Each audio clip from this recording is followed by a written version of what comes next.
Today's show is presented by Podgo. Podgo is the easiest way for you to monetize your podcast, providing podcasters with a flat rate for ad space so you always know how much you get when you include an ad from Podgo. Apply today to become a member and immediately be connected with the advertisers that fit your audience. That's Podgo at podgo.co. Podgo, that's where the pods go. Hello and welcome to the Infectious Group Podcast, part of the Odd Pods Media Network. Recorded at the 33 1/3 Music Appreciation Center in Speakeasy, located just outside of Detroit, Michigan. The Infectious Group Podcast is your source for jammy jams, music news, and the best in-depth music discussion. Thanks for joining us. Now here are your hosts.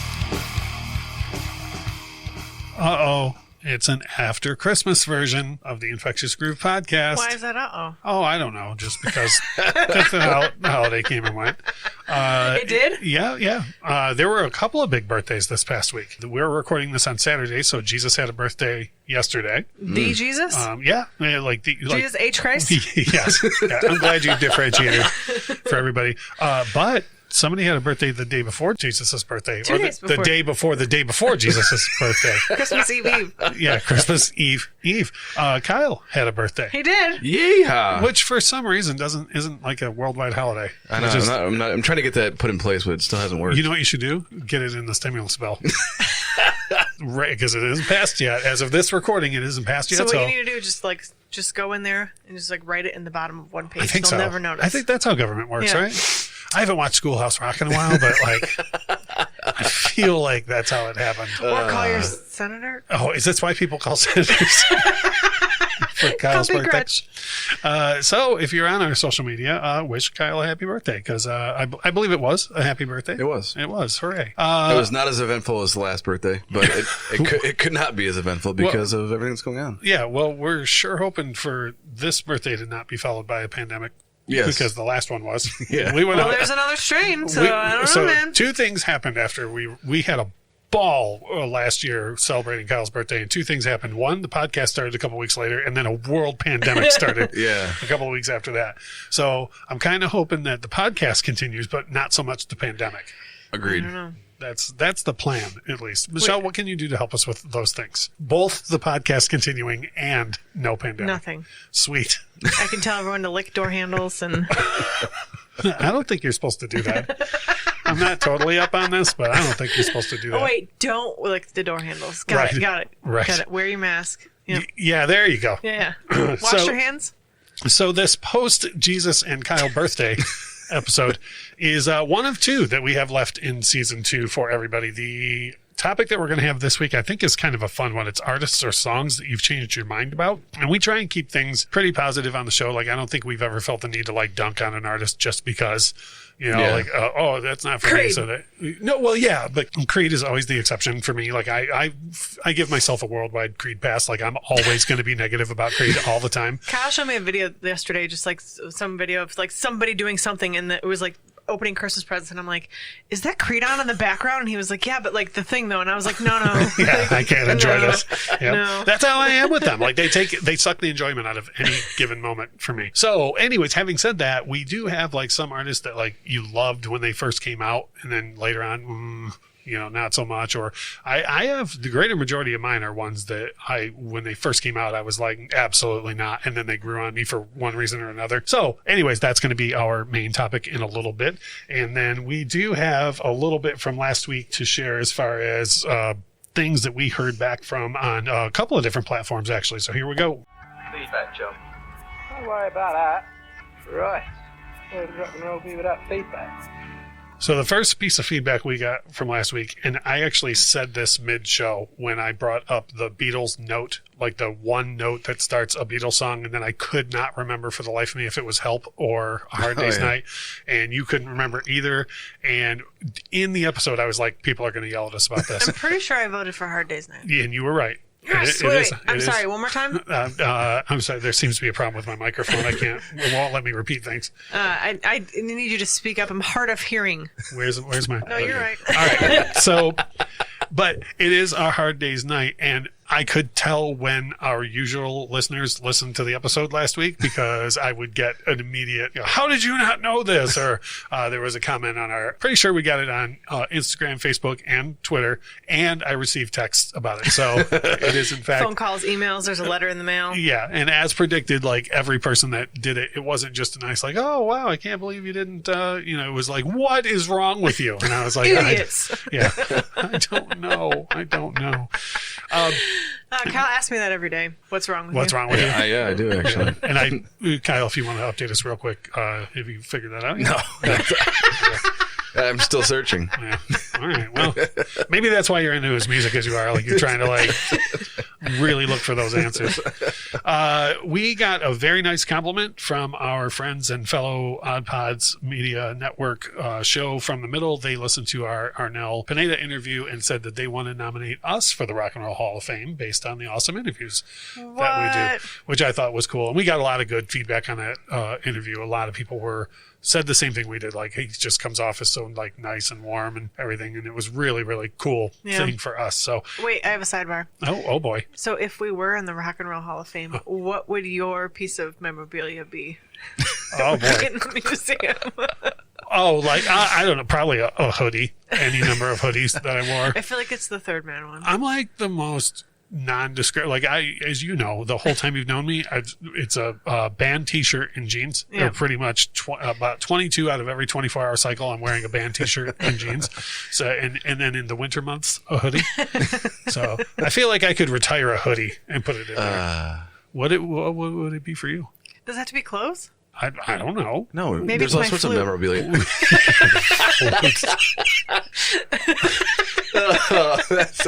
There's no way to come back to that respectively. Or respectfully, rather. Would yours be, Kyle? Yeah. Probably a hat. Yeah. It would be Very rarely am I seen in public without a hat on. Why does it have to be clothes? It doesn't. That's just Have what you? I was thinking. Well, yeah, you haven't been to the Rock Hall. Most of it's close. I picture it like the Hard Rock Cafe or whatever. Is it just like clothes in like the glass boxes? Kind of. Yeah. I don't want to go to a Hard Rock museum, like a rock and roll museum, to see clothes. Well, what do you want to see? A drum? Yeah. Yes. Okay. Moving right along. She also didn't care about the notebooks that Eddie Vedder wrote in or any of that kind of stuff, so it doesn't really matter. Yeah, so what do you care? I don't. Okay. Thanks for bringing that up right in the middle of our feedback section. That was fantastic use of our time. Holy cow. I'm sure everyone enjoyed it. Yeah. Yep. You're welcome, everyone. Yeah. Speaking of feedback, leave us your feedback on Michelle's contribution. The last bit of feedback that we had was the YouTube channel continues to go strong. People keep sharing the videos around, which is really cool for me. Like, I'll notice, like, I don't know, a 10 or 15 view jump in something and then hear from somebody like, oh, I shared this video on this forum because of, they're fans of that artist or whatever. So that's very cool that people are helping us out with that. Do we change the URL? No, it's I still can't even not ask working. that off air. I know. Yeah, you could have asked me that off air. But sure did. But if people just Google, for now, if they just Google YouTube Infectious Group Podcast, it's the first thing that comes up. We're like really good on YouTube. Like if you just search Infectious Group Podcast, it immediately comes up with everything to do with us. Sweet. So that's good for me. But this is a personal victory for me because I talk about it so much in the videos. At least one person is in the process of switching their collection over to anti-static sleeves instead of paper sleeves for their records, which is a big win for me personally. Actually, that's what I want in the Rock and Roll Hall of Fame is anti-static sleeves. Will you sign them? Yes. Okay. Autographed. I'll sign them all. So little things, of course you don't know what that is. Holy cow. I have a 100-pack over there that I just ordered. I'll show them to you after the show. Okay. Anyways, but little things like that are fun for me, like, and also in the videos, I'm not like, and you're an idiot if you don't have this. I just am like, you really should use anti-static sleeves and here's why. And I like that somebody was like, oh, I never thought about that or whatever. And now they're starting to use them. So, and I have no stock in those companies. I'm not trying to although we would gladly accept stock in those companies. We should totally do like branded accessories, like record brushes and stuff. That'd be sweet. I want to look into that. Oh, that would be cool. That would be awesome. Do you say on Teespring you can put your stuff on anything? Yeah, pretty much. Oh man, if you could put it on a record brush, I'll order my own damn record brush without. Yeah, that would be awesome. That would be sweet. All right, moving right along. Music news. I feel like we discussed there's only one big story this week, but it's a big one. Yeah, there really hasn't been shit going on, probably because it was Jesus' birthday. And my birthday. Anyway, Yeah, everyone's been talking about our birthdays. A lot of artists took time off. Yeah, nothing's been happening. From what I understand, a lot of artists took time off to celebrate your birthday. Yeah, and that's what I heard. And then a lot of them were like, well, Jesus is in 2 days. Let's just take it It's easy. been a 3-day bender. Yeah. Kyle and Jesus Bender. There is a little stimulus bill that you might have heard about, and that's great. If you have what's called the internet. Yeah, that's great if you are looking forward to receiving a petty little check in the mail or a deposit in your bank account if you did your taxes properly. What if I was going to put up a YouTube video and there happens to be music in the background? What does the stimulus bill mean for me? That's the thing, is they snuck that little thing we've been talking about, that little bill that we've been talking about, they snuck that right in there. There are so many people that don't realize that what's all in that bill. Yeah. And so that's huge. Yeah. It's huge. We talked about it a lot before, but basically what's going to happen is if you post a video that has any music in the background, you can get in trouble. Any music that is any music that can get flagged. So just to be clear why this should matter to people, if anyone listens to the show, you're probably a big music fan. But if you listen to this and you think, okay, I'm a big music fan, but I don't care at all, like I never have any intent of putting music online. Okay, this is why this should matter to you. If you are filming a video of your buddy's birthday party at the bar or whatever else, and Chuck E. Cheese, I think that's where Kyle, you're having your next birthday. It is actually. And a Fleetwood Mac song is playing on the overhead. Going forward, don't post that video online, or you could be going to prison. It's like federal pound me in the ass. Yes. Peter, you're a very bad person. I'm assuming that the $50,000 fine would come before prison time, but the government is ass I don't have backwards, so who knows? $50,000, so you might as well just throw me in prison. Oh, you know what? Actually, that reminds me, when you just said that too, I did have someone say to me that they never really thought about how screwed up the copyright laws are until I made that correlation last week, where the one kid got a 33-year sentence for torrenting Thriller, but Conrad Murray got 3 years for killing Michael Jackson. Like, literally, I had someone say they stopped the episode and contacted me just because they were like, I never realized how screwed up the copyright It probably was. also helped that Conrad Murray was a doctor, and he could have whatever lawyers drum up whatever he needed to get him down to 3 years. Well, Dr. Nick, Elvis's doctor, avoided any sort of backlash for like 20 years. Dr. Nick? Isn't that the doctor from The Simpsons? Dr. Nick is a Greek doctor with like there's like 4 or 5 Opoluses in his last name. So everybody just calls him Dr. Nick. But it took him like 20 years to get any sort of slap on the wrist for killing Elvis, and all he got was his license suspended. It's weird that you mention that, because I wonder, so you know how doctors and nurses and whatever are protected by several laws of not being able to get in trouble if they screw something up. Right. I wonder if those doctors that aren't necessarily working for an establishment, but are also a doctor that are working for an independent thing, if they're covered by the same kind of stuff. Yeah. I think that, and we do have on the docket eventually to do a episode all about like bad influences, like doctors, lawyers, girlfriends, and whatnot. We have that in the pipeline to do eventually. That's a rabbit hole. So we'll cover it more then. But I will say that, for example, Dr. Murray, I think that more falls under the Hippocratic Oath of first do no harm, where they were like, okay, you can't give a person that weighs this much with these pre-existing health conditions, because Michael Jackson had a lot of pre-existing health conditions that he tried to tell us about, before he died. And so it was like, you willingly did harm to this person, I think is how he was part of how he was convicted. Then he paid somebody a lot of money to get him down to 3 years. For sure. Yep. Yeah, because the guy that torrented Thriller is sure sitting in prison like, are you kidding me right now? Yeah. So anyways, having said that, that was the bad news from the stimulus bill, but there is some good news coming from the stimulus bill.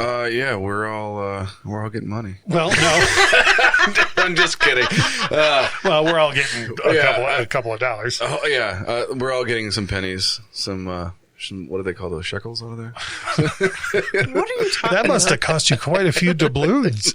But no, there is a piece of the bill that is $15 billion to help live music venues, which is great. So I think that they were they snuck in the bullshit part, and then we're like, but look it. We're giving all this money to all these. You can go see music again. It's fine. Oh, the old shit sandwich. That's what they actually refer to that in like sales management as the shit sandwich. Like when you have someone close a big sale, but they do it wrong. So you got to like go up and be like, that was really good that you did that. Here's everything you did wrong. Here's the shit layer. And then, but again, it was really good that you did that. Like, we're happy you made us money. You could have made us more money if you'd have done it right. You know? Boy. But anyways, yeah, so that probally exactly is that. I feel like you feed me a lot of shit sandwiches. Oh, so many. And I think I have my recipe down. What pisses me off about that entire thing is about how the record labels are having them like do their dirty work. Oh, yeah. It makes me so mad. Yeah, well, I mean, the record labels at this point have gone so far beyond the line. Oh, yeah. That I'm surprised they're even having anybody do their dirty work. And that's another episode we have like in the pipeline is like the whole payola scandal that happened in the 50s, which I really want to get into. Yeah. Like that's something we'd all three have to like really do some research on to speak on. But like payola in the 50s was like the dirtiest word ever. And here now today, it's just openly encouraged. Yeah. Like to just, he who pays the most money gets their music in the most spots, which is insane. It's not just the music either. That's what happened with the whole opioid epidemic thing with the prescribing of all the pills and whatnot. Well, that's why I started taking them. Shit, man. That's why I started taking them. Yeah, I had no interest whatsoever, and then you just see commercial after commercial, like those people are having so much fun with the opioids, and I was like, well, now I'm going to start. Your doctor is just like, fine, okay, here you go. Yeah. The John Mulaney Come bit. back when you're empty. The John Mulaney bit about trying to get Xanax. I don't know if you've seen it. On the plane? Yeah. I pee too much. How many times? 11. Actually, and you know what? Sidebar. Good thoughts and vibes to John Mulaney, by the way, who, by the way, this week went into painkiller addiction therapy. So, it's good that he's in therapy. It is good. And like rehab or like talking therapy? No, like rehab. Oh, okay. And but that's good though, because he's made a lot of his stand-ups are about like his issues with different substances and whatnot. So it's good that he's getting taken care of. Yeah. So total sidebar that flew into my head there, but the John Mulaney thing came up, so why not? Anyway, so not much in music news. I feel like next week's probably gonna be like too. Next week we're gonna be like, do you remember the stimulus bill? That still happened. So it could still be going on at that time anyways. Who knows? Kings of Leon teased a track. Oh, did they for real? Yeah. Yesterday. Oh, that could have been music news. Yeah, sure could have been music news. I'm saying it right now during the music news section. Look, it's weird. Look, I'm saying it during the right part of the show. Kyle, do you remember like? Also, I told Kyle before we came here. Way back 20 minutes ago, before we started recording. I know it's forever ago, but shut up. Walk back with me. Listen to me. But that's good though, because we've talked about how they just disappeared. Yes. Yeah, they haven't put out a record in 4 years. Yeah. And I think it was the bass player tweeted yesterday a little teaser clip of it. So was it good? And from what I heard, it's good. I just didn't I didn't like Walls all that much. You told me, I liked Walls. What you told me is that he leaked it, and if it's coming directly from the band, there's not a leak. I don't think I said leaked. Yeah, you did. Well, that term is way overused anyways, Yes. leaks. I think he did use the term leaked, but he was like, oh, here's this Christmas surprise. Like, here's this little teaser. And then what did I say about it? You said it sounds just like every other Kings of Leon song ever. I liked it. Accurate. All right, moving right along. Our jammies. Moving into our jammy jams, and so help me God if you're like, my jammy jam was 30 seconds of a King's It's not Leon even 30 song. seconds. It's like 15. Sweet. I've been playing it over and over and over. Sweet. Just kidding. So I have two songs that have kind of had a resurgence with me out of nowhere, and one is "Fast Car" by Tracy Chapman, which I is love that song. It's just the jam. I went on Discogs the other day looking for a 45, one of those songs that like I mentioned it in Jamie Jams a couple weeks ago, "Take Me Home Tonight" by Eddie Money.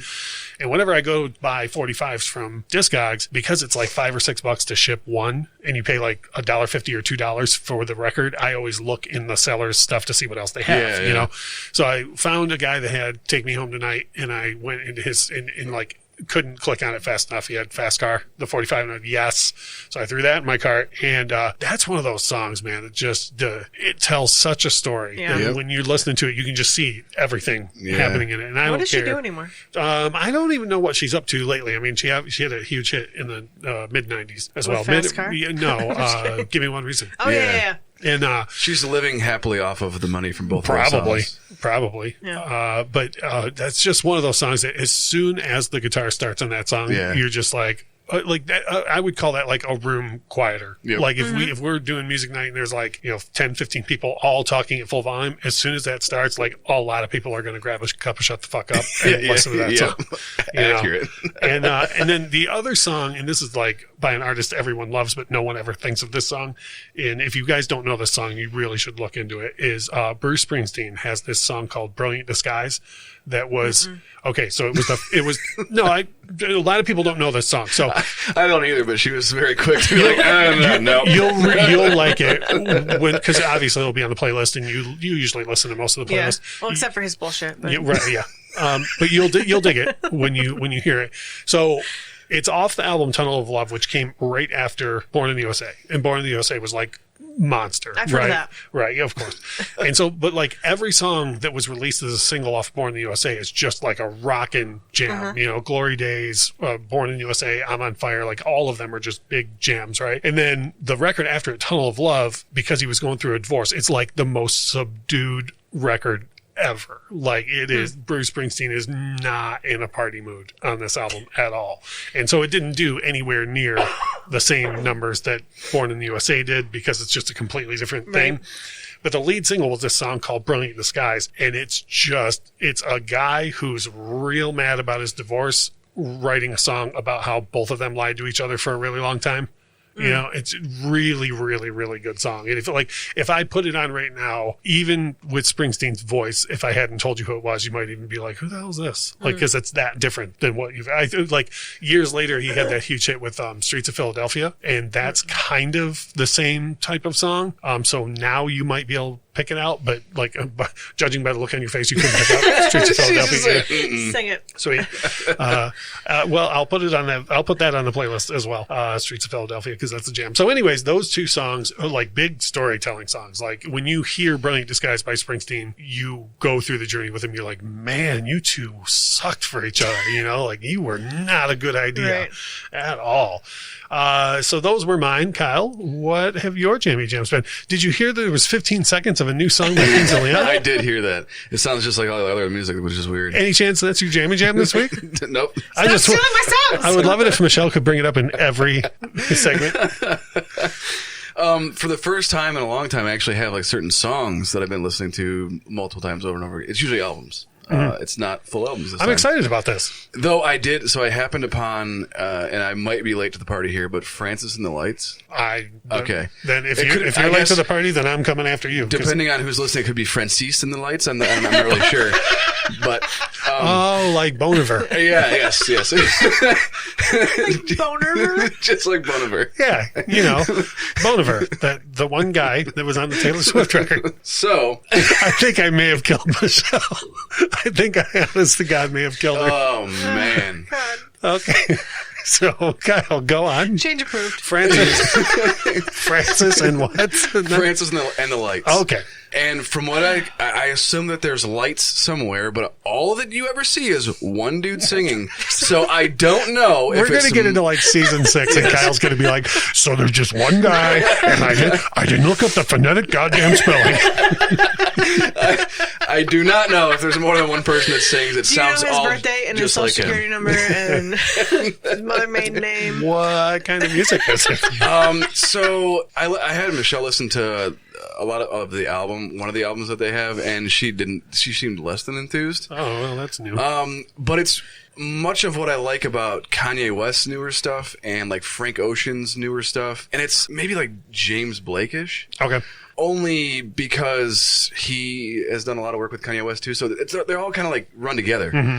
But it sounds like Phil Collins meets Sam Smith, and then with a little bit of St. Paul and the Broken Bones mixed in. Yeah, all right. Yeah, I'm in for all of that. So there's a lot of like track and audio manipulation with like weird sounds and shit. And then I realized, like atmosphere. Yeah. Then I realized that he's been sharing stuff with Kanye West. So a lot of these weird sounds you've been hearing in new Kanye West stuff is in his stuff, nice. Which I think that Kanye West borrowed it from him. Good.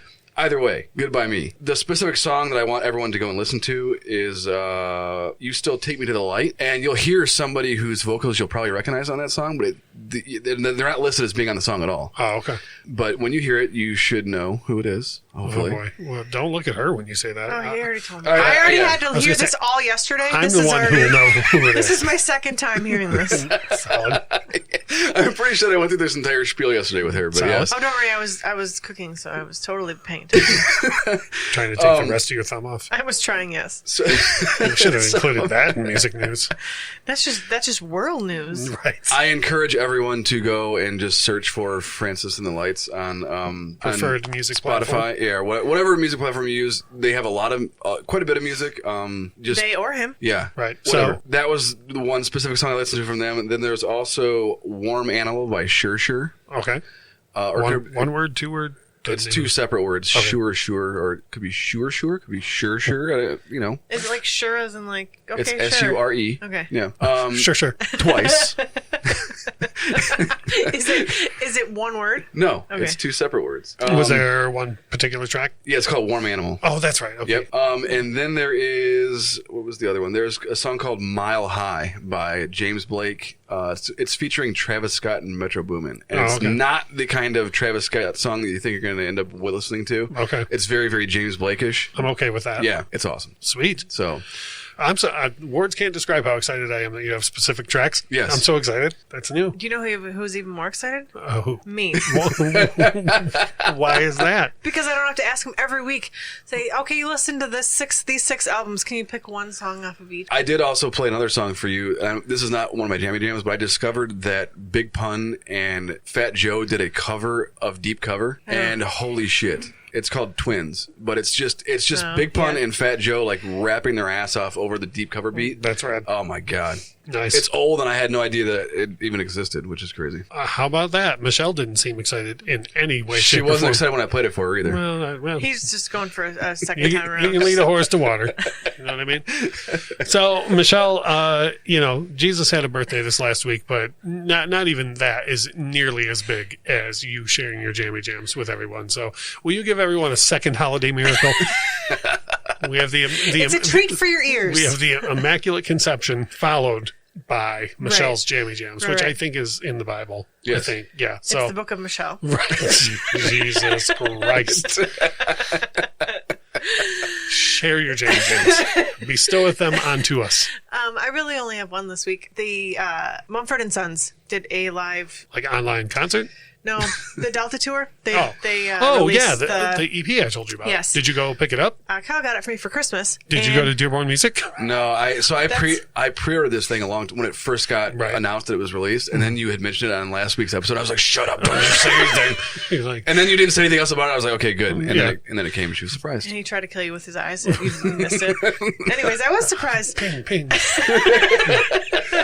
But that's good though. So how was it? It's awesome, and you were at the show when we went, and so I don't think any of the tracks from the Detroit show were on there. But I don't think so either. but I looked it up. It's from five different cities. Yeah, I think it's mostly in Europe. I think there was like a There's a footnote on the album that says our show was too awesome, Oh, and yeah, that's yeah. why they weren't. Yep. Yeah, that's why they weren't able to. But the version of Hurt is on there. That Cool. Like the one that they did live. And I remember I was taping it on my phone because I loved it so much, and then I can't find it. It's been deleted off my phone, and so I'm boy. really excited that I Yeah, have that's it on rad that vinyl it's on now. there. Yeah, And so I know it's a running joke between you and I, but I was disappointed the Darkness Visible wasn't on there, which is like the jam off their last record. It was hands down the biggest highlight of the concert for everyone else except for Michelle. So I was kind of surprised that it wasn't. It was easily the song they put the most production into of the night. Like, I mean, the light show for that one song was like what you paid your whole ticket price for. Hell yeah. And so I was like really surprised it wasn't on the live thing, but like anything that they do, I'm cool with. yeah, you know. the whole I put it on yesterday, and the whole record is great. Sweet. And, but I specifically love that version of Hurt. Nice. So. I need to get that myself. I was told about it, but didn't physically see it in the record store. Plus, you had pre-ordered it, so maybe it's like hard to come by or something. Like it's not out there a lot. Yeah, it was yet. actually one thing that I pre-ordered that showed up on time. It was amazing. Sweet. Yay! All right, we're going to take a break, and then when we come back, we are going to get into. I think it's mostly artists for all of us. Or do you guys have any songs? Or it's No, mostly it's artists. mostly artists. Artists, yeah. Okay, yeah, it's all artists that we either did not like at first or do not like. Now, it's going to be a fun discussion. We'll be back in just a second. Here at the 500 Section Lounge, we have a few requirements. First, you need to be able to talk about anything at all. Secondly, you need to be able to laugh, play games, and hang out with some very interesting people. From sports radio personalities to reality television contest finalists and everything in between, we talk to them all right here in the lounge. Be on the lookout for what we do next and sit back, relax, and be there to grab a listen.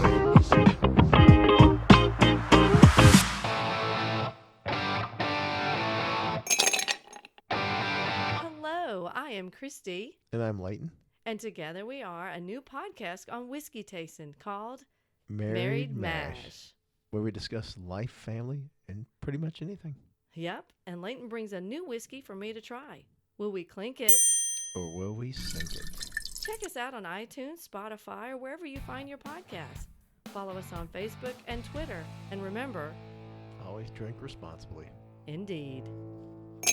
Hey there, we're BFYTW Podcast. I'm Pantsless Aaron, I'm the host, and we are three silly people playing very silly games for fakey points that don't count for anything. Our permanent team captains are a veteran and a podcaster, and a veteran podcaster, it's Stevie. Hey guys, it's Midnight Smoke here. I love being funny, goofy, and I'm here for your entertainment. And his permanent opponent, my oldest friend and a gamer and a storyteller, it's Jorge. Hey guys, Jorge here, HH_Empire, and I am the logical voice to this Maelstrom of Chaos sometimes. Well, if you like silly people playing silly games, then you want to come hang out with us at BFYTW Podcast every week. That's BFYTWpodcast.com.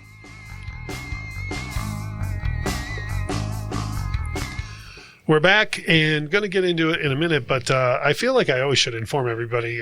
Michelle did have her pee-pee, and You did it, yay. yeah, everything went just fine, just according to plan. Yes. Okay, sweet. I just like to make sure On air. on air. I like to make sure that everyone For the knows. record. On the line. Yeah, we like to do it on the line. All right, let's get into things. It's time for the Infectious Groove Podcast, main topic of discussion. So we are going to have some fun today and talk about artists and songs that we've changed our mind about. I believe we decided it was pretty much all artists, probably because of a certain song or an era where you're just like, no. Yeah. And I don't really have mine in any sort of order. I think I went every other one, somebody that I either loved at first or hated at first or whatever. So we haven't done one of these in a while where we brought like 5 artists to the table and talked about things. This isn't like a top thing for me. Like I don't hate someone more than another or I don't love someone more than another. I just brought 5. You didn't rank them? I didn't rank them. Mine's not in order either. I'm curious. Before we went on air, Michelle, you said you had 5-ish. What does ish mean? You either have 5 or you don't. Yep. Do you care to elaborate? Nope. Okay, let's start with you then. Either love or hate. Boy. Give us one of yours that you either right off the bat loved this artist or hated them, and you've changed on that since. So I would say that most of them that I quote unquote hated, it was mostly artists that I just didn't care for. I never like it wasn't like Creed where I was like, oh yeah, I hate them and now I love them. But one of my big ones was Johnny Cash. Actually, he just was always there. I was just like, I don't get it why people love it, and it was just always there. And then actually I saw Walk the Line, and then I was like, yeah, and I was like, I want to hear I loaned you the everything. Blu-ray once for like 5 years. Yeah, and I never did watch it, and then I gave it back. Sweet. I just watched that movie but- again on like HBO the other night. Yeah, and so I just didn't get the appeal. Like I was like, I understand this place in As soon as you history. watch that movie, you're like, oh, I understand it now. Oh yeah, and then I could not get enough listening to everything he ever put out. Like Johnny Cash's whole brand is "Don't tell me what to do." So that's weird. Yep. Well, maybe I didn't get that before. Now I get it. Now we're bros. You missed that in like Folsom Prison and all the things he was famous for. So, but I will say this though, it's been a delight watching you dive headfirst into Johnny Cash, because she didn't come to me and say things like, oh, did you know he did Ring of Fire? It wasn't anything like that. But when you went through like the American recordings, the last recordings that he made, like you kept being like, can you believe he did this shit like right before he passed? And I was like, yeah, because it's Johnny Cash. Like people are like, when that series came out, people were like, oh, can you believe Johnny Cash had the nerve to do like, Personal Jesus or Rusty Cage by Soundgarden?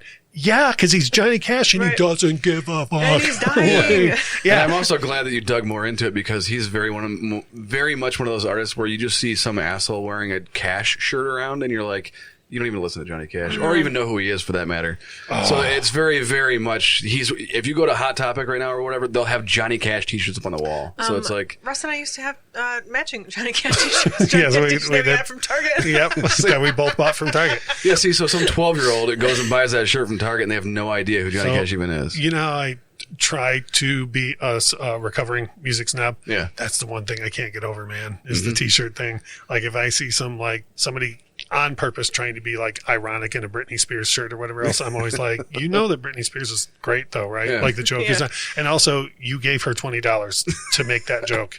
Unless they made their shirt at home. Or like if I see like a younger kid who's in no way, shape or form could be a Poison fan, like wearing a Poison shirt ironically, I always want to be like, what you should do is you should bring Poison up on Spotify and learn yourself. Yeah. Instead of going around trying to make a joke out of Poison. Right. This concludes our music snob segment for me. Kyle, who do you got? Who's one on your list that you either loved right off the bat and then didn't like, or vice versa? Justin Bieber. Oh yeah, at first not so much with the Biebs. Then he got the fever though. Yeah, I did. That's a whole subcategory I didn't think of. Like if you contracted a disease. I did not like his when he was in like his teeny bopper, like, that baby shit and all that. Oh man. But do you like that stuff now? Exactly. What? No, but I like his music now. Okay. So as he's progressed as an artist, I like the newer stuff. For like the first 2 years that the Biebs was everywhere, like I used to tell people, I'm like, I still have not heard a Justin Bieber song. Like when Baby was everywhere, I was literally like, but I still haven't heard this song, right? Yeah. So I didn't even really hear anything by him until he started to mature as an artist. But I don't mind any of that other stuff. Like when I listen back to his earlier stuff now, like I'm not like, oh, thank God he changed. Like I'm cool with all of it. Yeah. Now, having said that, I don't own any Bieber records, but like I would, I'm not against him or anything. But he matured a ton. Yeah, in the first between the first couple of records. I want to say, what is that record? Purpose? Whatever record has "Show Me" on it. I became obsessed with that music video for that. That's when you first got the fever? Yeah. So the music video is gorgeous. They're like running around in like Greenland or Iceland or something, just jumping around. And it's just beautiful.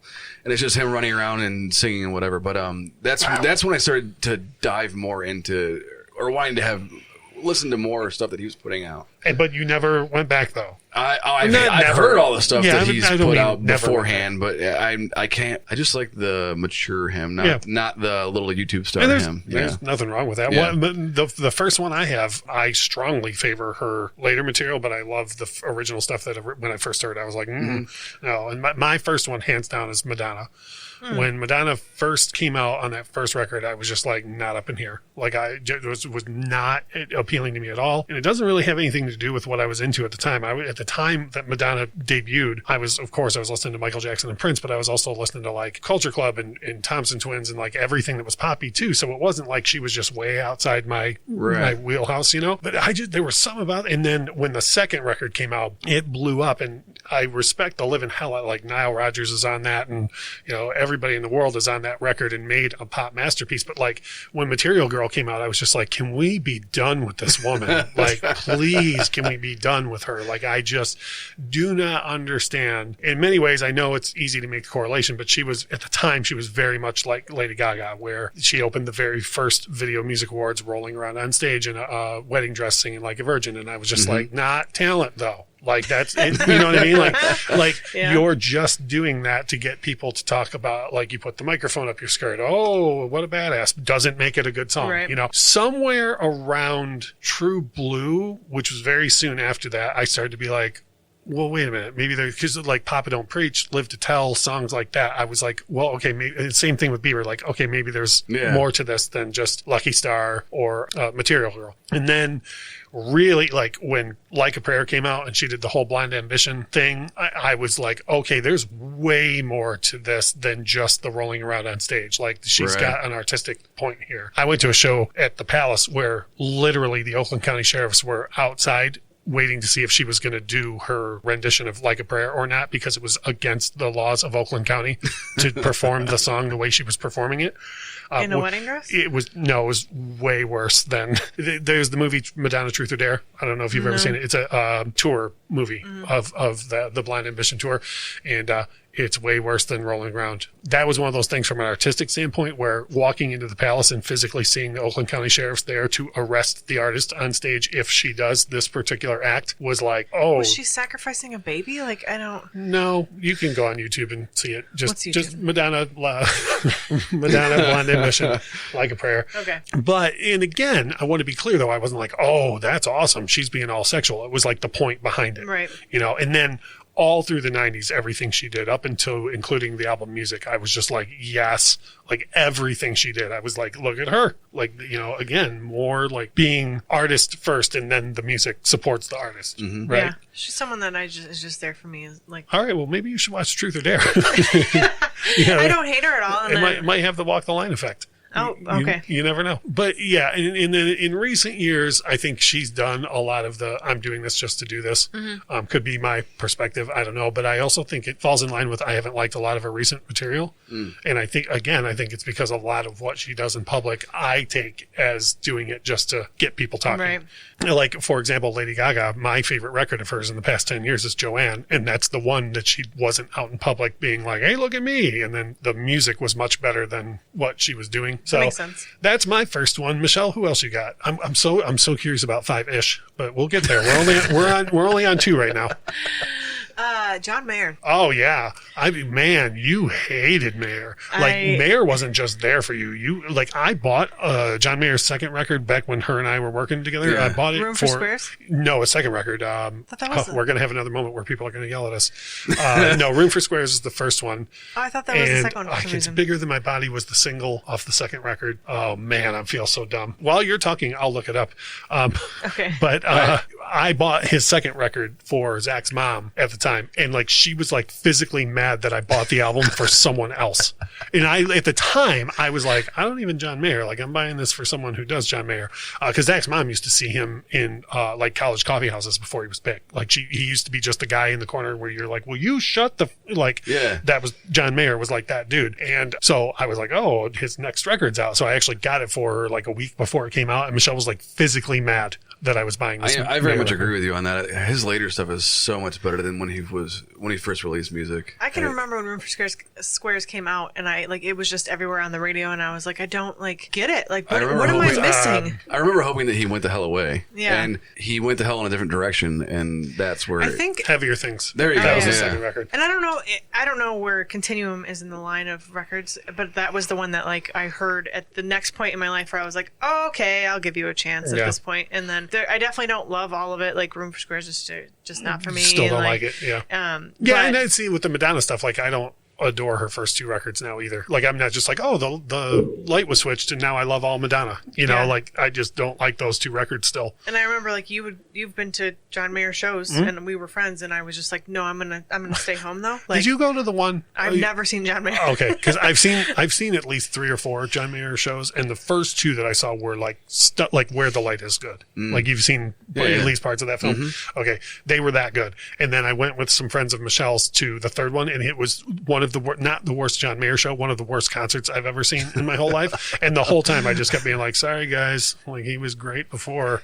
That's how much I didn't want to go. You had the opportunity to see him live and shred on the guitar and you didn't even do it. If she went to that one show, she wouldn't be a fan. Still.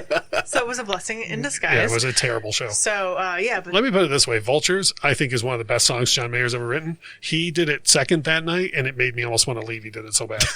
It was terrible. It was the version that's on Where the Light Is of Vultures. Yeah. It was the opposite of that. Yep. But Continuum's got Slow Dancing in a Burning Room.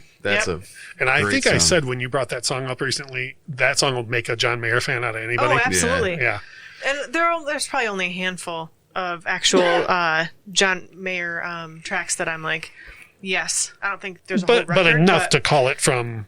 You used to absolutely hate him. Yes. Yeah. Heartbreak Warfare is another one. Oh, yeah. Such a good jam. Damn. That man, what a way to start a record. Man. What a jam. Yep. And thanks, Jennifer Aniston. So you know, I have no horse in that race, but I'm sure glad it yielded that song. Yeah, for sure, no that's another jam. Same thing with Eric Clapton. It's like I don't really have a horse in the Clapton race, but I'm sure glad for the songs that the women have written about him. Yeah. You know, we referenced "Give Me One Reason" earlier. Yeah. Tracy Chapman, and then "My Favorite Mistake" by Sheryl Crow. Oh yeah. Yeah. Oh, yeah. Thanks, Clapton. I'm all right with that. So with Mayer here now today with Mayer, are you like, okay, let's see where this goes, or are you like for me personally, I'm always hoping Madonna's next record is going to be great, and then it's just kind of okay. But like with Mayer, do you care one way or the other, or if he puts something out and it's great, then you'll love it? You know what I mean? Like, are you looking forward to something? To be honest, he's not even on my radar usually. If I stumble upon things and I'm like... He's going to be upset to learn that. I think that nowadays he's intentionally staying off people's radars. He did say the N-word in a Playboy interview. There's a much different John Mayer post N-word Playboy interview, for sure. So I used to think that he was a giant douchebag, too. It's because he was. Yeah, because of music he used to play. But then when I seen him on Chappelle's show... Mm-hmm. I was like, oh, this dude's like funny too. He's talented and funny, and maybe has possibly redeemed himself for being a fucking idiot before. Do you have a man crush on him? There's another video you should watch on YouTube that's not Chappelle's show, but it's how John Mayer makes a hit song, and it's very I feel like I've seen that. I'm sure you have. It's there. The best part in it for me is he's like, people's opinions matter, but celebrities matter more. That's why I run all my songs by celebrities first, and then they show Kristen Bell, and she's got headphones on, and he's like, "What do you think?" And she's like, "This is shit." And he goes, "It's the shit, right?" And he leaves the room, and the whole video is like probably 10 minutes long, but it's hilarious. There's a part in it too where he says, "You know what this song needs? Get me the guy that played the whistle on Paradise City." And the guy he's talking to goes, "Axl Rose," and he goes, "I didn't ask what his name was. I said get him for the song." But anyways, John Mayer, there's a very big difference in John Mayer in public. Prior to his ridiculous statements in Rolling Stone regarding the N-word and his junk, and I thought, after. it wasn't in Playboy? I think maybe I'm mixing it up. Maybe it was Playboy, and then he did the redeeming interview in Rolling Stone. But I don't read Playboy often, so he did I don't an really entire redemption record called. You just get it for the pictures, right? Yeah. He did an entire redemption album called Born and Raised, where the entire record is him being like, okay, so that was too far. All right, my bad. Literally, like that record could just be called My Bad by John Mayer. Oops. Yeah. Yeah. Things I learned I can't say by John Mayer. What do you got, Kyle? Who else you got? Taylor Swift. Oh, She's on my list too. For real? Yes. You both? Wow. I cannot. I almost Owen Wilson just now. Wow. I cannot wrap my head around pop country. It drives me goddamn crazy. Me neither. Normally, I can't either, but she was my exception. Now, I totally agree that she's talented, and she's been talented since day one. But her old stuff I can't get on board with. When we say her old stuff, we're talking about like Our Song, Love Story, Teardrops on My Guitar. Mm-hmm. Yeah. Y'all are crazy. Yeah. Those songs I think 1989 great. was like where she started for me. Yeah, I like 1989 on. Well, I can see that. Red, I don't like so much. And I do. Those first three very much like her new direction with like folklore and the kind of like it's just. I like that version of her. I, for some reason, and I'm not a huge pop country fan either, but to me, her pop country leaned more toward the Dixie Chicks style than like a Florida Georgia Line, which is, terrible. So I was fine with those songs like that. Like Teardrops on My Guitar, holy cow, You Belong With Me, all that. I was about those. The only problem I had with her, and it was self-imposed, and I've told this story on the show before, but we went and saw her open for Keith Urban when she was still coming up. I think it was on the second record, so she was like just about to pop. Yeah. And she opened for Keith Urban, and it was a fantastic show. And we were like, well, she's headlining in Grand Rapids 2 nights from now. Let's go see her again. So we went and saw her do her headlining show 2 nights later, and she did exactly the same show down to like the same gestures and pausing for the same applause and then fake being surprised by the applause when they happened. Oh, boy. Yeah, so like that was annoying as hell. That was really the only problem I had with her. But I do think when 89 came out, I was shocked in a good way. Okay, let me put it this way. If someone had come up to either of the three of us before 89 came out and been like, Taylor Swift's going to put out a good pop record, what would your response have been? No. Yeah. I remember right when 1989 came out, Christy and Barb were listening to it, and they were like... Friends of ours, for people who don't know. We're listening to it. And supporters of the show. Yeah. Patreon.com/podcast. And I remember going over to like one of their houses, and it was on, and they were like, oh, Michelle probably doesn't want to listen to this. Like, we should probably turn it 89. off. Yeah, and I was like, "You're right, I don't." And then like a couple weeks later, I was like, "Oh, I think I messed up." Yeah, I think that. But yeah, I totally get it, and she's on a path where I think she's going to continue to grow as well. Yeah. Taylor Swift, I don't think she's going to take any steps backwards. We'll see. It's going to be interesting to watch how, because she's still got that thing where she's going to re-release her first 3 or 4 records. And so we'll have to see how that goes. I don't know if they're going to be exact re-recordings of the songs or what. I also am very much favor of artists that tell record labels to go fuck off. Yeah. I Sturgill, very Cash. Yes, I very, very much like that, and not like them being controlled by some giant conglomerate that doesn't give a shit about them. Yeah, Sturgill, Cash, Kanye. These are people that you enjoy their disposition towards record labels. One for me that I loved this band until their second record came out, and then every album after it has been exactly the same thing over and over. So if you said Kings of Leon, you have to leave. No, I love Kings of Leon. Actually, I don't even like for them.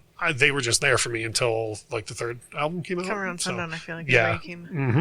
Buck Cherry. Buck Cherry loved the first record. Loved 15. 15, I think, is a freaking masterpiece. Like everything is on there. The song, Crazy everything. Bitch alone. Crazy Bitch. But Sorry. Oh, that is such a jam. That is, but I think Crazy Bitch melted a fucking hole in my brain because I mean, oh my god, Crazy Bitch is like the Paradise City. Yes, that's exactly what it is. You're right. I used to tell you guys about how when Paradise City was new, it was like as when Paradise City was ending on the radio, they'd be like, 101 WRAF, Guns N' Roses, and we got Guns N' Roses coming up, and it'd be like Paradise City starting again, and that's how Crazy Bitch was, and I get that, but also it was Paradise City and Crazy Bitch are like that because they're jams, but every Buck Cherry record that's come out since then should be called This Is More Buck Cherry Music. Like it's just nothing that they've done have I been like even remotely excited about or wanted to listen to other than the one time that I heard it and was like, this is more Buck Cherry music. The coolest thing I think about Buck Cherry is how they got their name.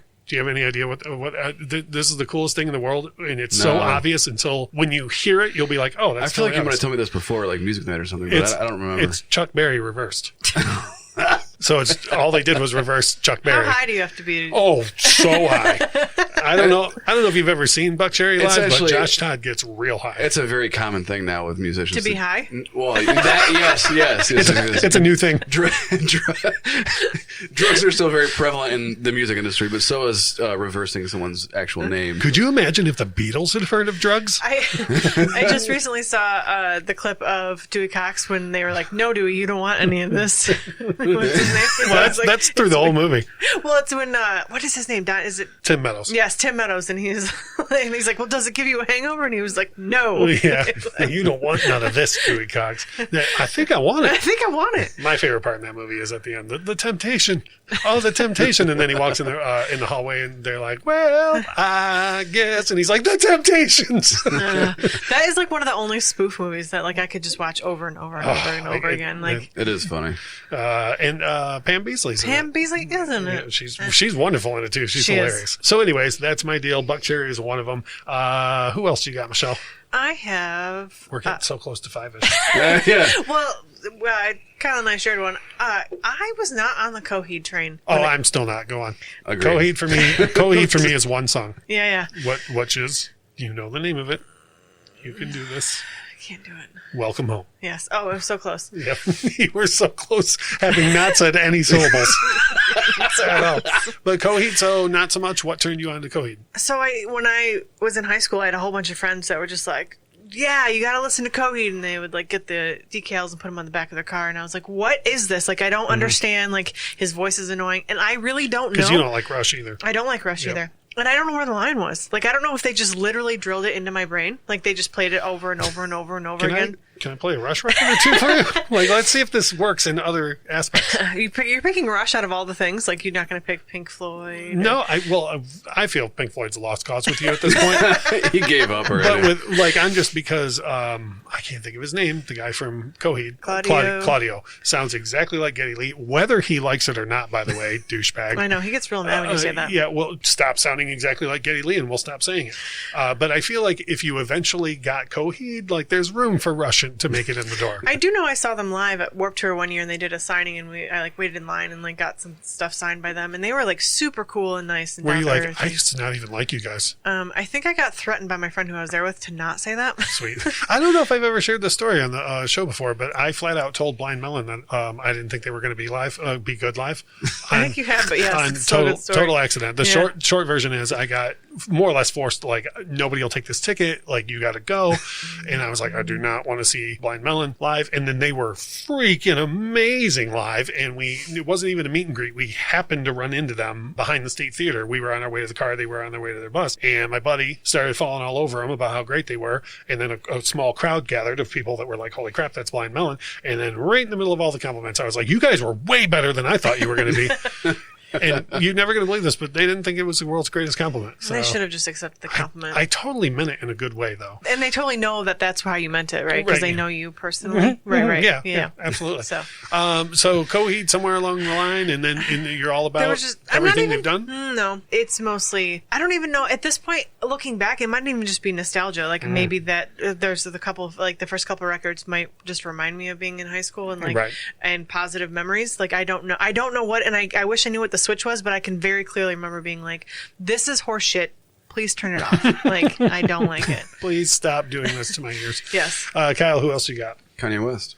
Oh, yeah? Really? I don't really. Oh man, I thought he didn't even tell you to sit down. I thought everybody was on the Kanye train, like right when it left the station. That's the thing. I thought Kyle was on the Kanye train. I was on the Kanye train, but like for the same reason everyone else was. Until like Yeezus is my favorite record of his, and it's probably everyone's least favorite record of his. If you go around so and you ask. like him now, but you didn't like him? Yes. Okay. I liked him for what he was, which to me was a backpack rapper, producer. Did a bunch of stuff that for Jay-Z, and then he kind of got his like Through the Wire. I like Through the Wire, and I like why he wrote it and what it's about and all that kind of stuff. But when he started going off in like a crazy weird direction with like my Beautiful Dark Twisted Fantasy or 808s and Heartbreak, when he started doing all that kind of stuff is when I started to really latch onto him. Right on. And now, like I said, Yeezus is like my favorite record that he has done, and it's just because it's raw and edgy and weird and not like any other rap that you would hear. Everything you like that he does in one spot. Yes, probably. Yeah, and even when they released that album, he was doing like weird like pop-up stuff around the country, like where he would go into a parking lot and like set up a projector and play the music video for that song loud and just in a neighborhood in like Brooklyn or something, or wherever in Chicago, wherever he was at. He's a genius at marketing, and when he was finally allowed to express himself the way he wanted to, he became himself, I think, which is what everyone thinks he's crazy, right? So that when he was allowed to be crazy in quotations marks, whatever, then he became more than just he became more than just the producer that Jay-Z put on the map, right? Yeah. And I think that's where you find what the real artists are made of when they're allowed to do what they want, because they either go down in flames or you're like, oh, that was there the whole time. Yeah, I don't know where this falls in the line of Kanye, but for him it starts when he did that SNL performance of Love Lockdown, where he did the so beats that's on and he repeats it over and over 808s again. and Heartbreak, And I was just before that I was not a fan, and I'm not really a fan now, but before that I was just like I don't really understand, and then I saw that and I was like, do it again. Like I just could not keep my eyes off the TV. I would like more of that. And that's still my favorite song by his. Yep. So anything beyond, I mean, like My Beautiful Dark Twisted Fantasy is just So where does 808 come in? 808s and Heartbreak is before My Beautiful Dark Twisted Fantasy, I believe. The one before it? Yeah. Okay. That might be wrong, but I'm pretty sure. And then he did the he put out, not most recently, but he put out like the album Yay, and it was just like a bunch of like, it's just him doing stuff again that like no one was expecting, and everyone thought that there was going to be an album called Yandy that was going to come out, and it never came out. Still hasn't come out. But he went out and put out this other album because everyone was expecting this other album to come out. I remember that. There was like a bunch of social media build up. Yeah. And then, and there was like songs that leaked, like that Loopty Scoopty song or whatever, and everyone was like, what the hell is happening right now? And then he put out Yay, and it was like, that was when he was going through a lot of his like really, really bad depression, and like he was locked in his house on the property he bought in Wyoming or whatever, and just wrote this whole record there. And it's just good. And I just like his newer, everyone has to start somewhere, and I appreciate how he's progressed, but I very, very much prefer all of his newer stuff versus anything that he started out. Which is rad. Yeah. The next one I have for me is one that was just a huge artist. And for any number of reasons, I just was like, nope. And then absolutely hit a turning point and went back and was like, oh, yep, nope, my bad. All of you were right. Everything she's done since I've loved. But Alanis, when her first record came out, when Jagged Little Pill came out, I was I was not on that train. It very well could be like the Crazy Bitch Paradise City thing with You Ought to Know. I was just like, I do not need to hear that song 1,000 times every day, and then just every time you turned around, there was another monster video or the song, another single that was being overplayed on the radio. And I just never gave it a chance. Like, I was just like, nope, there's no way this is as big of a deal as everyone is making it out to be. Mm-hmm. And then she put out Uninvited. And I was like, wait a minute. It turns out I was wrong. This woman has really got like something. 6 times during the show that you were wrong and that I was right. I never said you were right about Alanis. I'm going to figure out how to cut my own I didn't even know audio. you when Alanis came out. Accurate. Yeah. Not this time. Early in the show, you said I was right. Oh, right. You really cling to that. Do you want me to get you like a plaque that says you're right?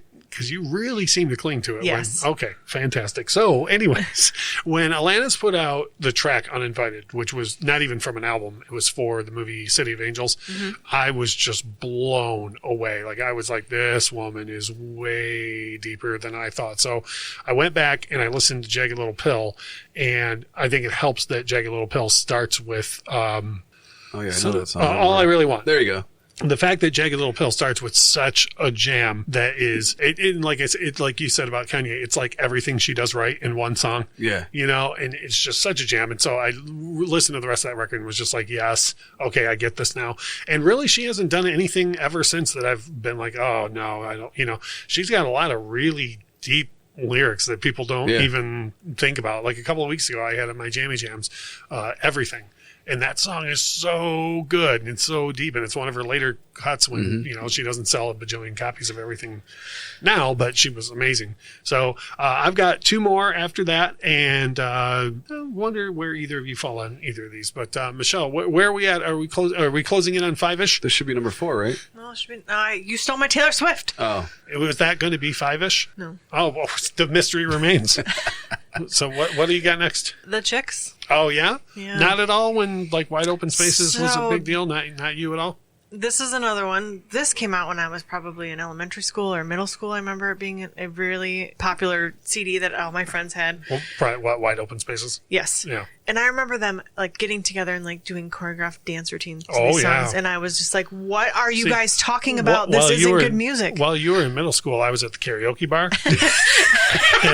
and let me tell you what, that stuff was super popular at the karaoke bar. The line dancing was going on while the poor renditions of the songs were going on. And I can remember going to birthday parties where like they would just play the record front to back, and I was just like, no, like I did not get raised in a house where country music was ever played. So when I first heard it, I was like, this is not good. Like, what are you guys talking about? And now going back, I obviously love what changed. If I was to guess, I'd say the Home album with like their cover of Landslide. And wait, so you like Dixie Chicks? I had no idea. The Chicks? Whatever. Yeah, Boniver. It's the Chicks now. So you like them pre or post Dixie? All of it. I mean, so there's definitely records that they have that I do not like, but Wide Open Spaces is one of my favorite records, and I hated it when it first came out. And I don't know. That's another thing that I think Home is a masterpiece. The one after that, holy cow! I will say that Goodbye Earl makes me want to bash my head. Yeah, Goodbye Earl, my jam. Goodbye Earl was ruined for me by karaoke. Nah, because you would hear that song 400 times on the radio, and then go to karaoke and hear it at least twice. But that record, Home, with the first single off of it was Long Time Gone. Oh man, that's one of those things where I already liked them, and then I was like, oh, they mean business now. They got and then Traveling Soldier off that record. Whew, what a great song. And then maybe Not Ready to Make Nice.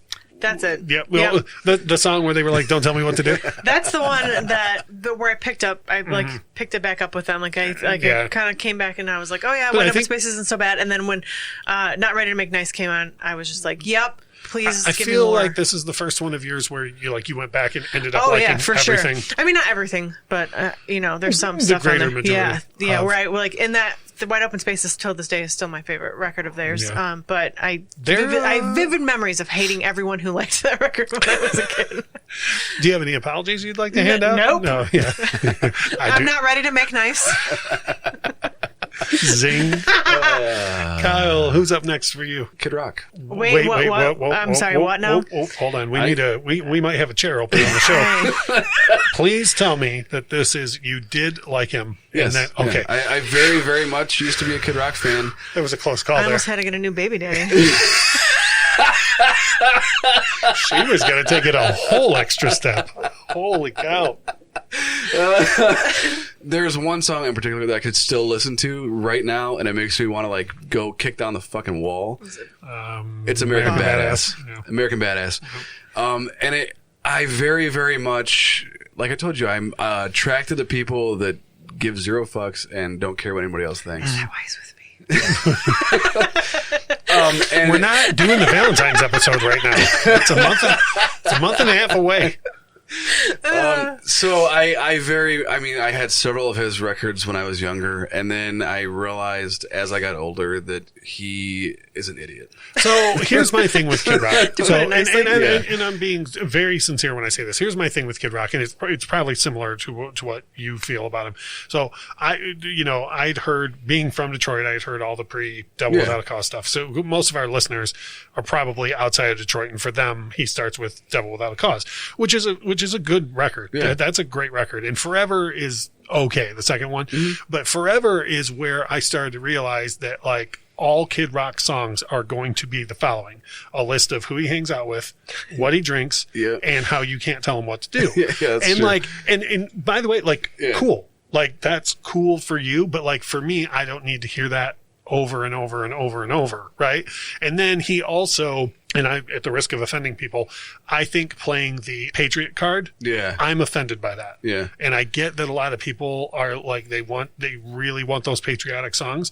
And when they're from a place of sincerity, I'm okay with that. Yeah. But I feel like Kid Rock and Toby Keith play that card. Absolutely they do. Specifically to sell you the Toby bumper Keith's sticker. career is made off of that. But I think if you look at Kid Rock's career trajectory, as soon as Toby Keith started doing it is when Kid Rock was like, oh, I'll hitch my wagon to that. And I don't, that's offensive to me. Yeah. Like, if we lose listeners, we lose listeners, but like, there to me is a difference between, Lee Greenwood singing Proud to Be an American and Kid Rock singing Born Free.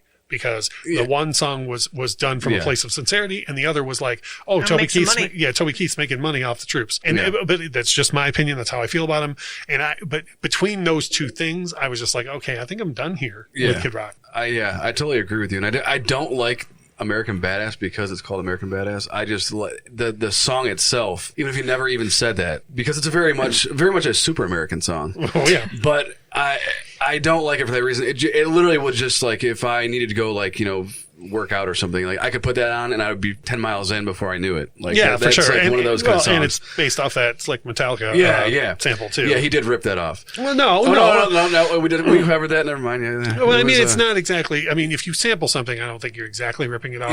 Yes. Plus, he made something completely original. Whereas, like, for me with samples, when I look at it as a ripoff, is when like Puffy will take the beat from something and then the melody from something else and call it. Okay, Kid Rock actually did it with, I can't think of the name of the song. The one that he did, Werewolves of London, and then used Sweet Home Alabama all summer long. Yeah. Now you're just ripping stuff off because you're using the bass line and the piano from Werewolves of London, which was already a big hit, and then you're using the guitar from Sweet Home Alabama, which was already a hit, and then you're also doing the lyrics about who you hang out with and what you drink, and so you're getting a hit out of it, but that's not art.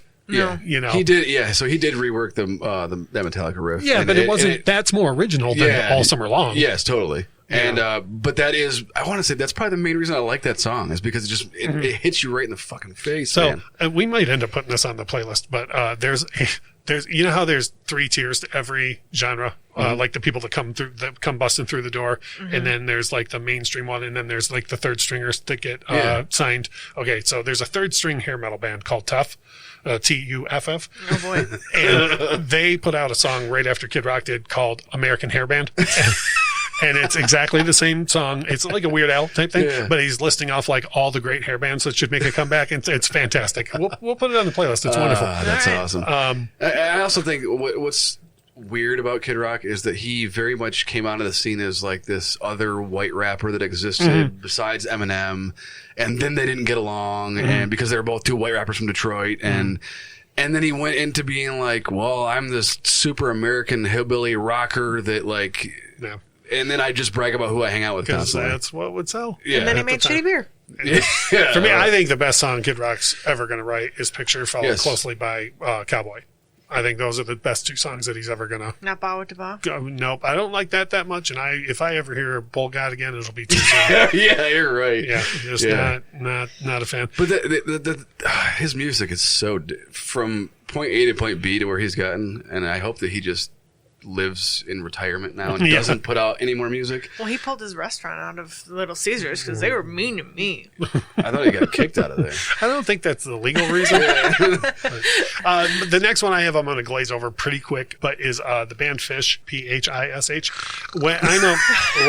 So when I first heard Phish was either their second record had just come out or something, and someone played their first record for me, and I was just in love with their first record. Like I was like, yes, I want this. And then I heard their second record, and I was like, oh, nope, I don't like this. And I mean, they have a massive following. Phish has a massive following, and there are many people who love what they do. It's like the Grateful Dead, right? Like people just like travel around and go to the shows. For sure. It's what Chris Robinson tried to turn the Black Crowes into, and no one went for it. Because it was surprise, because it wasn't organic. Yeah. You can't just call yourself something and be that. Right. But Phish came out of the gate that way. So anyways, and I don't even hate, like if you put on later Phish for me, like I won't be like, oh, this is the worst thing ever.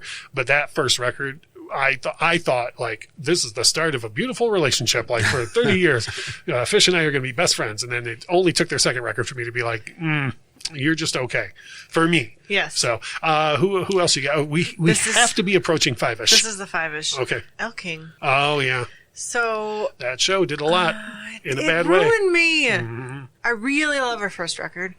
X's and O's, I think is what it's actually called. I think so. And then that's the song everyone would know. Yeah. And then we saw that show and I was like, terrible. Thanks, but no thanks. And I've been actively... That's in my worst concerts I've ever been to. And I used to play that record nonstop. I used to live in my car. Like, I loved that record when it came out, and that show ruined it for me. Yep.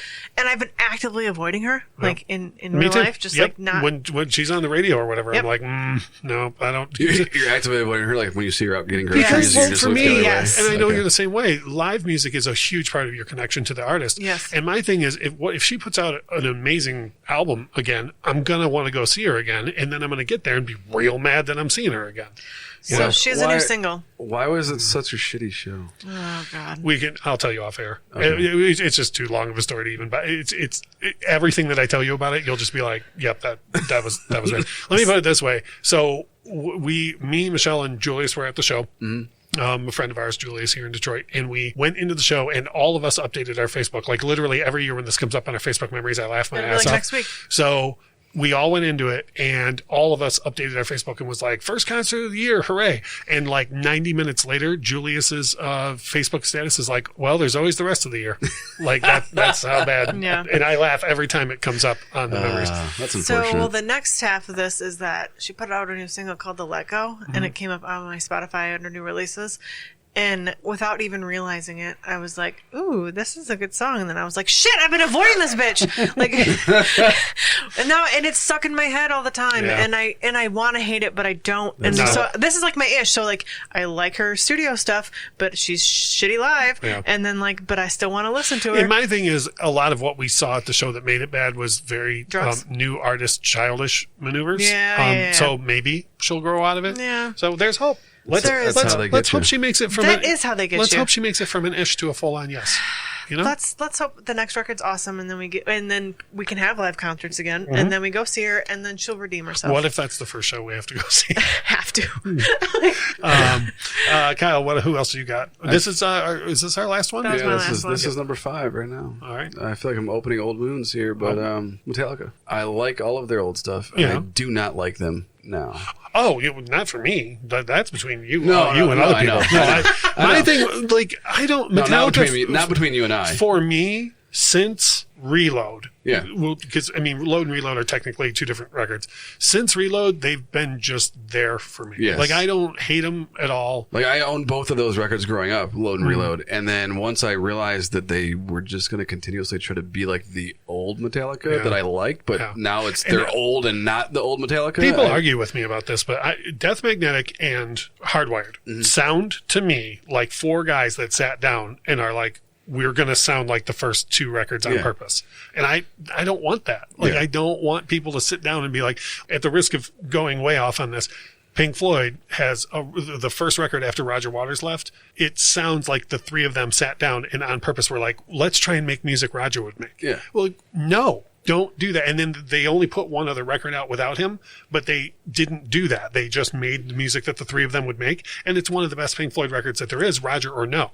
And I wish Metallica would do that. Like, I've always told Metallica fans, if Metallica goes in the studio and records Mary Had a Little Lamb, that's Metallica. Like, you don't get to decide what is Metallica and what is not. Yeah. And they have consistently tried to play to what they think their fans want, and it's not working out for them. Yep. And part of what makes their early stuff awesome is because it was done by a bunch of like 20-year-old kids that like just were badass at what they did, and a bunch of 60-year-old dudes trying to be 20-year-old kids being badass at what they're doing. It does not work well. Right. Yeah. And it is also, it's almost like the Bon Jovi thing I've talked about before too. Like, Bon Jovi made their money on songs of love and heartbreak and We're Gonna Make It, you know? Yeah. Like, that's, you can believe that coming from a 60 or from a 20-year-old who's trying to make it, you know?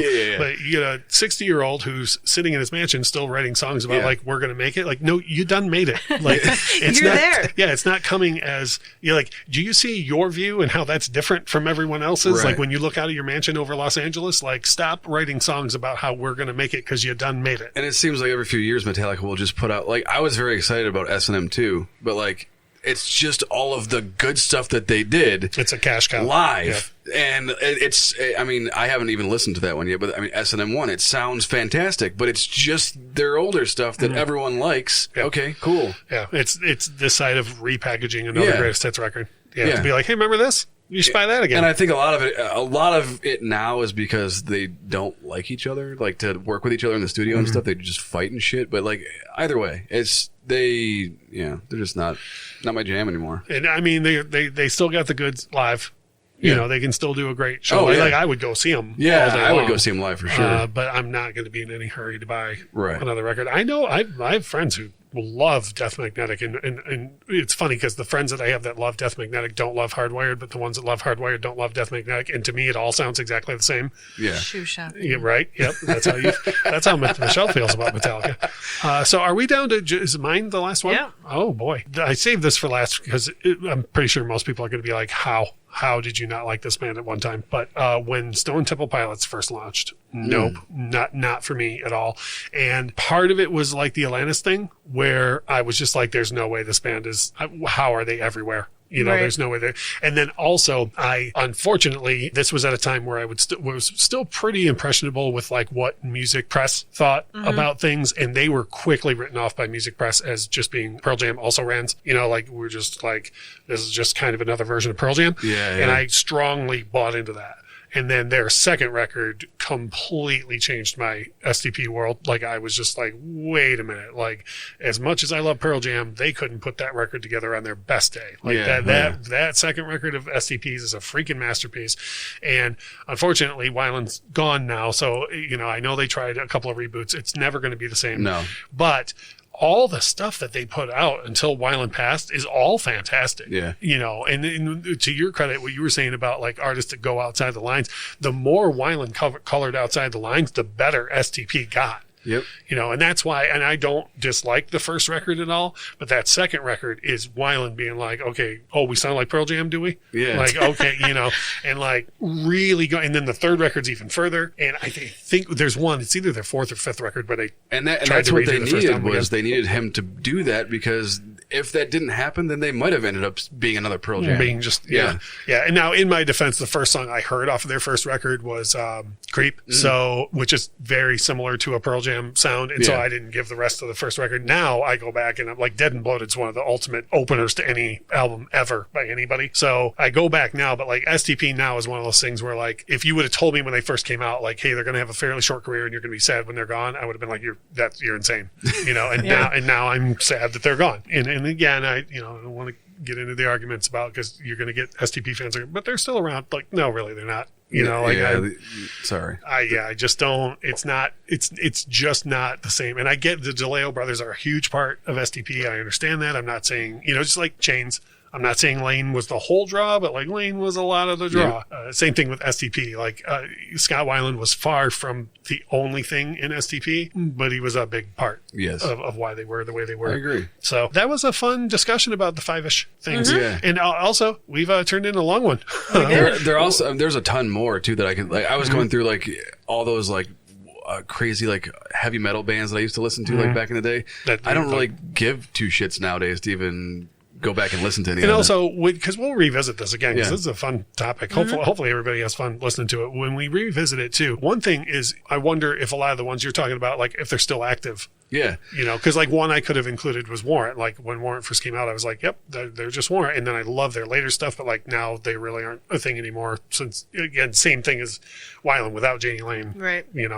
So anyways, we can revisit this topic for sure in season 3, which starts in a couple of weeks. Yeah, I know I mentioned it to you, I think, off the air before, but like Fear Factory. I used to be big into all the kind of music that they make. And all the bands. And they're still putting out. They do still, I don't know what their most current album is. But still, it's recent-ish. 2015 it looks like. Oh, there you go. But they put Demanufacture on vinyl for the first time, and it's like a big deal. And I went back and listened to it, and I was like, damn, this is not like... Oh, that's a bummer. I really used to like this shit. I always liken it to... for my generation, I always liken it to watching a rerun of The Dukes of Hazzard, where you're like, oh, this isn't anywhere near as good as I thought it was when I was a kid. Oh, damn. So anyways, here's what I'm going to break off a couple of things real quick and then get us out of here. Number one, the next topic for next week is going to be kind of a look back at 2020 in a way, our favorite artists, albums, and songs of 2020, but not just things that came out this year. We're kind of going to go by like the Spotify Wrapped thing and just talk about what we were listening to the most this year. I'm pretty sure Kyle's going to win for like stuff that was actually from 2020. Oh yeah, for sure. Yeah, there's a lot. Where it's like, I'm going to be like, so there's this song from 78. Really all about in 2020. So that's going to be next week. Then, Michelle, what's happening after that? 2-week break. Michelle gets her 2-week break, everybody. We will have YouTube videos in the meantime, mostly because I shot a whole bunch like a month ago. So we will have YouTube videos in the meantime. And as far as the YouTube channel goes, we have a lot of subscribers now and a lot of interaction and whatnot. But if there's anything you want to see on the YouTube channel, like if you want to see Kyle and Michelle, for example, go ahead and leave that as a comment on one of the YouTube videos, and we will do our best, because I have like another, 10 or 15 ideas for the next round of YouTube videos. So anything that anybody wants to see from us, by all means, leave a comment, and we will we'll try and get a Michelle appearance on YouTube. Yeah, maybe if we get enough likes on the video, then we can the perk can be one of us being in the next video. Yeah. Michelle sounds like that is not going to happen. I will talk from behind the camera. Oh boy. All right. Well, we got one more episode coming at you next week. After that, a quick break, and then we will be off and running on season 3 not long after that. As we always say about this time, without music, life would be a mistake. Bye. Bye.